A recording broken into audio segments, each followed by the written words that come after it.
basically the beginners community is facing, that how to think in English. Now, every second person or every second tutor is telling their viewers or audience that we should think in English, right? But the problem that you have come up with is how. That how answer is very important, right? So the first solution is that make it a habit, right? Make it a habit.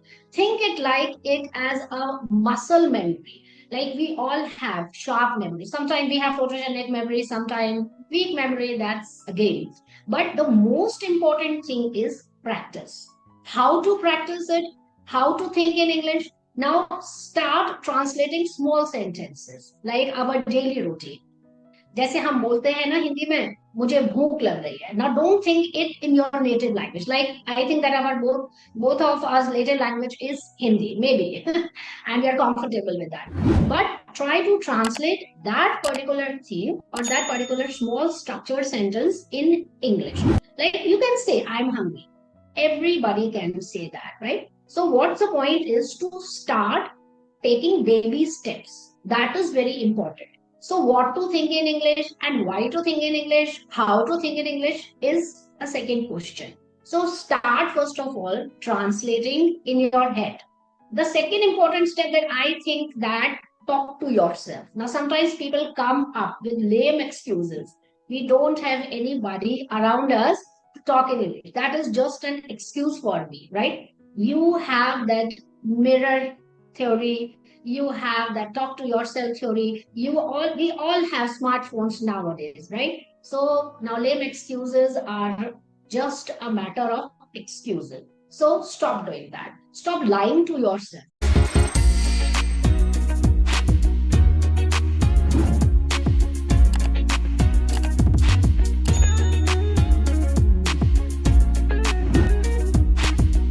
Hello, very good evening, everyone. And today we have a very special guest. Her name is Ritu Pathak, and she is professionally a very good certified or expert online English trainer. And she has been teaching many students. She has been assisting to many students with her all possible ways. And moreover, I think most of you are aware of her because you have watched her videos on her YouTube channel. So, ma'am, very good evening, and thank you for being here. Thank you for giving your precious time to me, to my viewers as well. Before we dive into the conversation, I want you to please give me your brief introduction and to my viewers as well. All right. So, Shiv, first of all, I want to extend my gratitude for inviting me on your esteemed channel. So, here this side Ritu Pathak, and I'm calling you from Agra.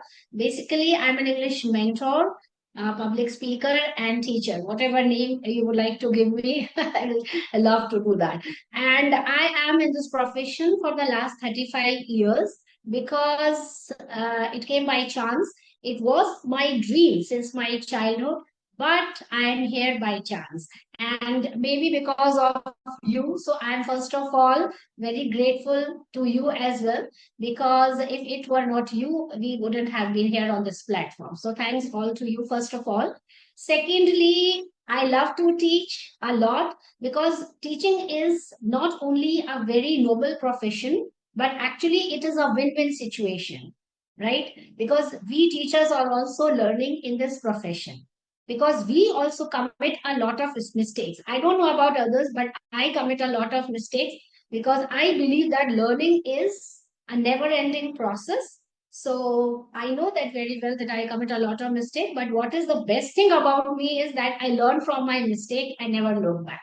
So that's all it is introduction about. Wow, ma'am, thank you. Thank you for this bombastic introduction. I'm being awestruck and amazed the way you have given your introduction. And secondly, I believe, like, as you have spent very good time with this language, as you have been giving your mentorship to many students, so you have gained a lot of experience. And I do resonate with your statement where you have stated that you make mistakes when you speak. I don't think so that you are making mistakes, because I found you a very flawless speaker in terms of English. At the same time, I found you a very amazing and effective communicator. you know how to hold the conversation in a very decent way, in a very smooth way, and that's one has to learn from your side. And I believe like we are humans, and every single day we do have something new in our life that we have to learn. It's all up to our enthusiasm, it's all up to our passion, our eagerness, that how inquisitive we are to learn something new from our life.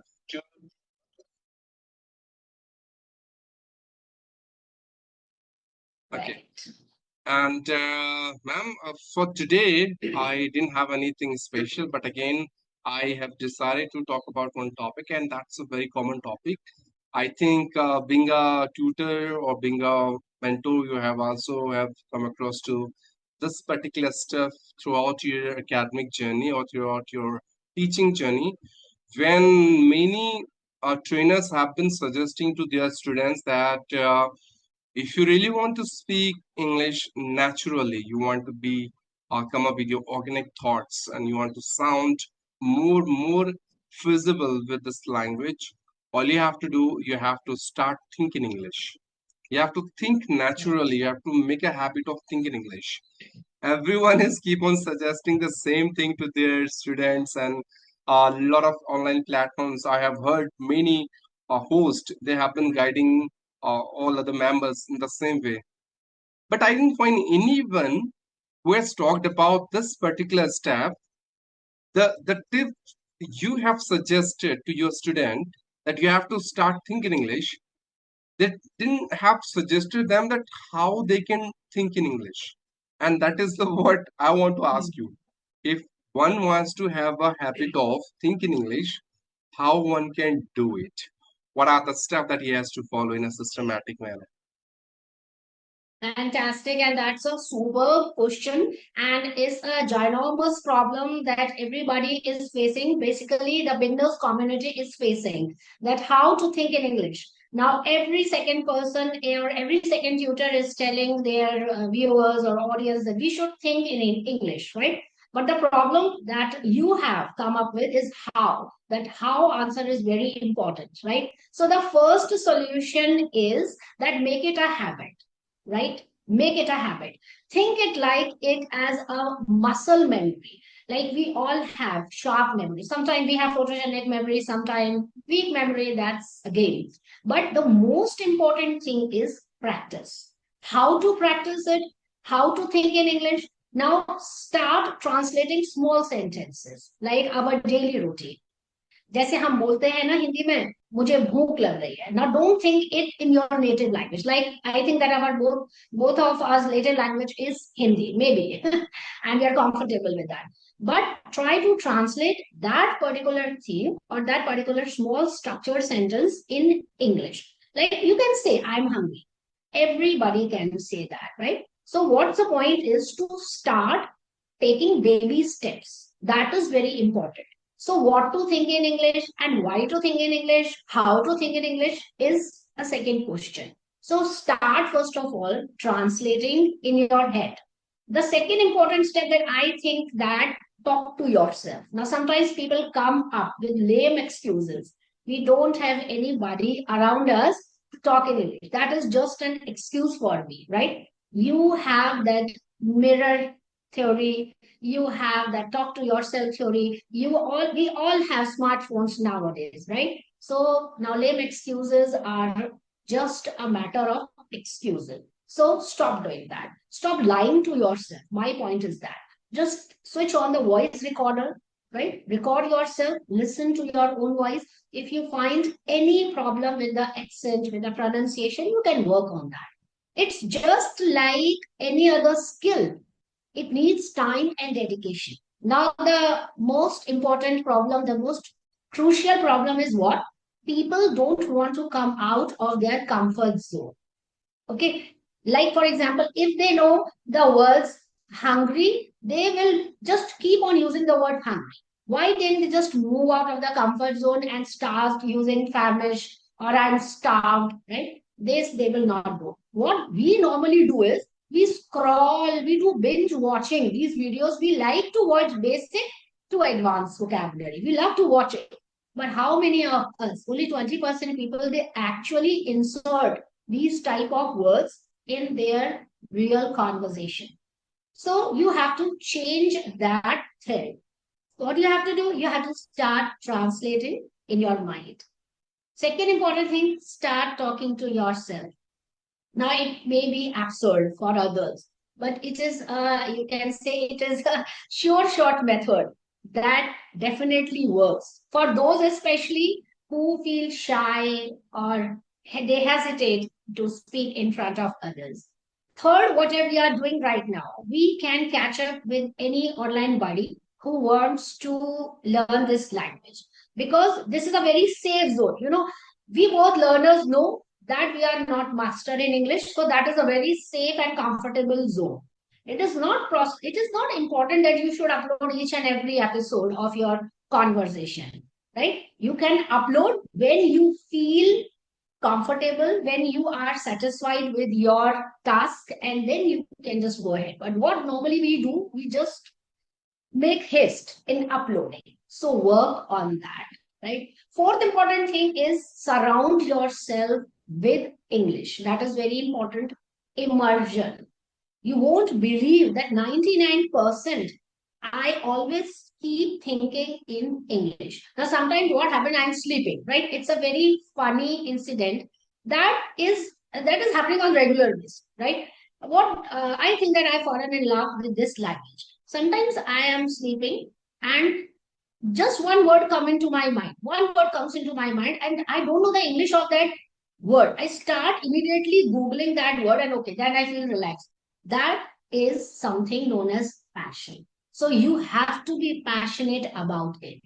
We are not perfectionists, we all know, right? People have so many misconceptions in their mind. First misconception is that they think if we speak fastly without taking pauses or breaks or without using filler words or non-filler words, then we will be considered as fluent. Stop thinking like that. We all commit mistakes, all of us. So take pauses in between. Pauses is a scientific proven technology. Why? When we take pause, you know that you are forgetting that word. That word is not instantly coming in your mind.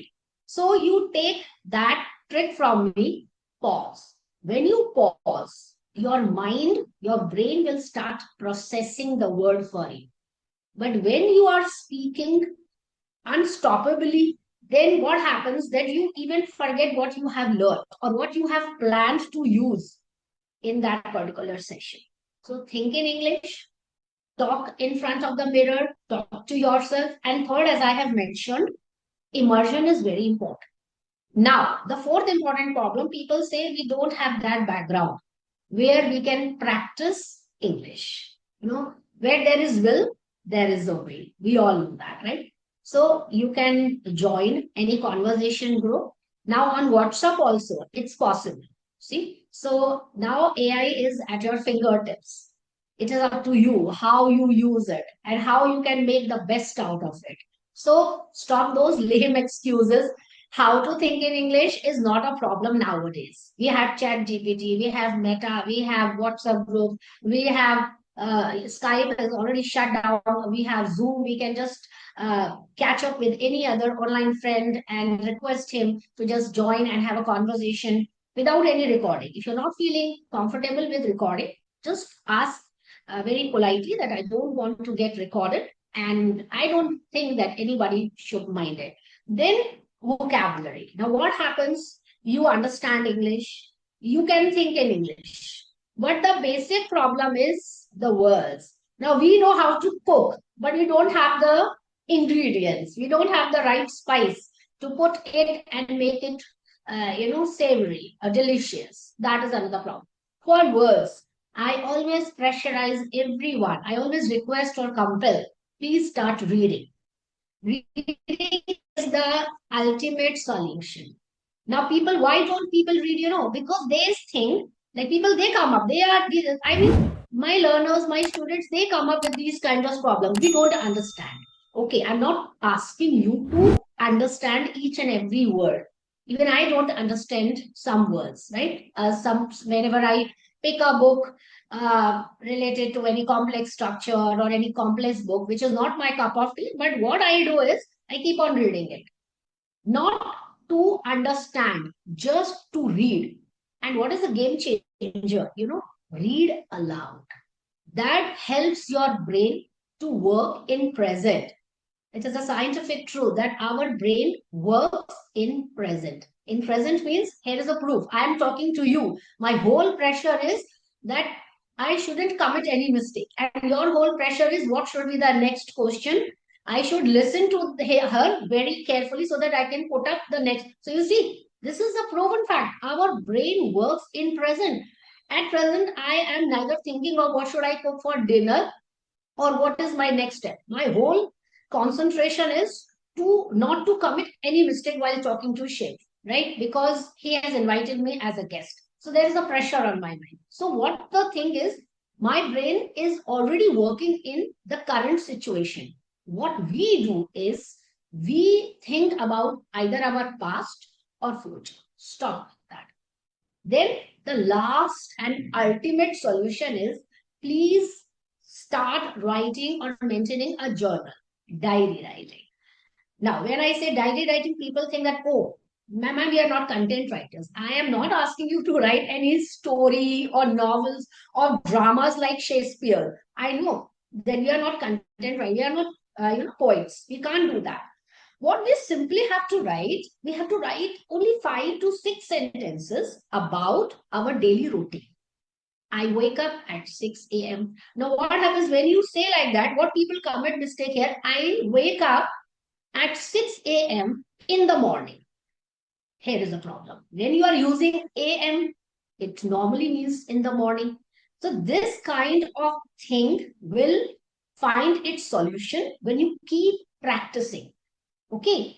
Days ago, I used to do the same thing. I wake up at 6 a.m. in the morning. So one day I thought that why I'm using AM and in the morning together? Either I should use in the morning or AM because it means the same, right? So to put in the morning is redundant because it's useless. It doesn't make any sense. That thing will come to your mind only and only when you practice. So it is just a kind of muscle memory, just like any other skill. English is such a hype nowadays. Everybody is running after learning English. It's okay. I know that's a status symbol and it takes you to the next level. But take it easy. Breathe, relax. Okay, relax your nerves, calm down. It's just a tool, it's just a language. So practice makes a man perfect. So these are the 5 important solutions that can help you really to come up with the problem or to solve the problem basically that you have asked me, how can we think in English? That's my answer. Um, I'm speechless. You won't believe, like, since you started speaking and explaining the facts about the topic which I asked you to talk about, I was thinking like I'm listening to a podcaster. And it seems like you already got a Yeah. dream last night that tomorrow I have to have a session with Shiv, and this would be the topic. Let me prepare myself, and you have prepared yourself since last night. I don't know, because the points you have mentioned in a chronological manner, it is literally amazing. You started so well, you ended so well on each and every single point that you have explained. It's not all that you have studied somewhere, but again, it's something that practically you have experienced all this stuff, or you have suggested people and they have experienced, and on the basis of that experience, you have shared all these points. So that's really amazing.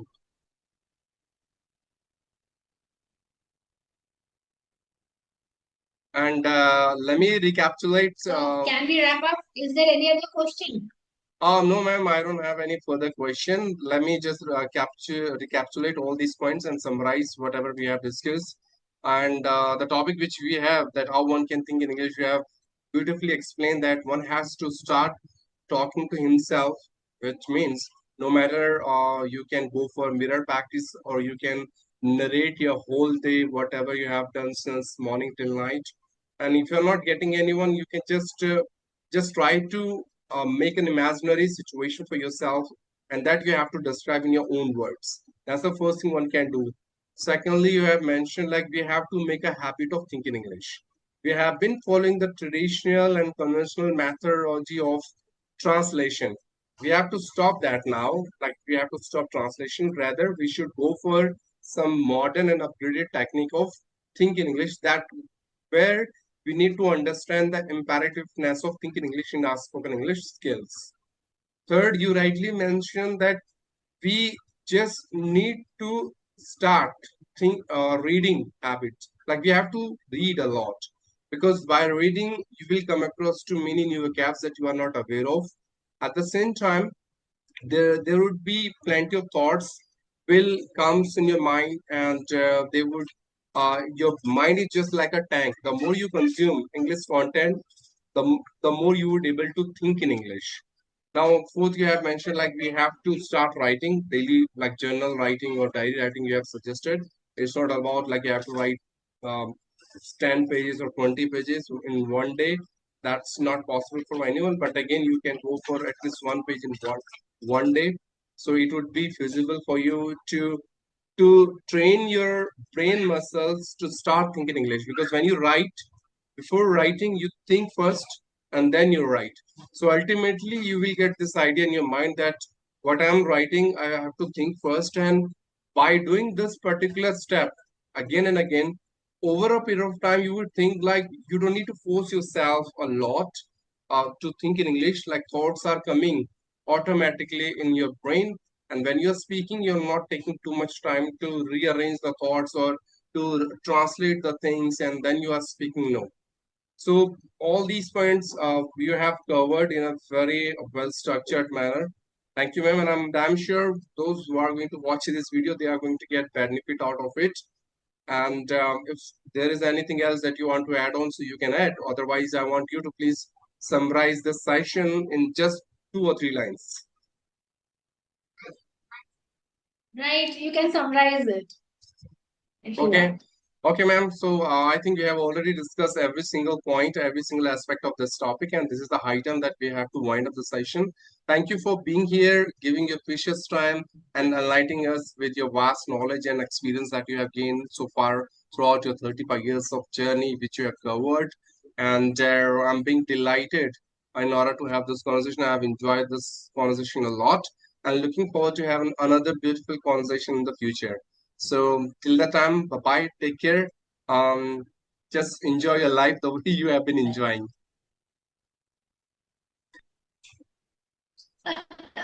Thank you.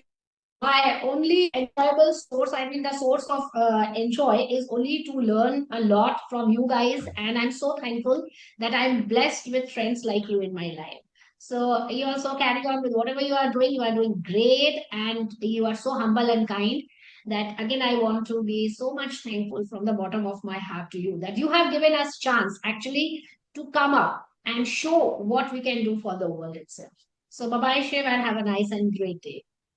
Yeah, I'm feeling it's mutual. Bye bye. Take care. See you around.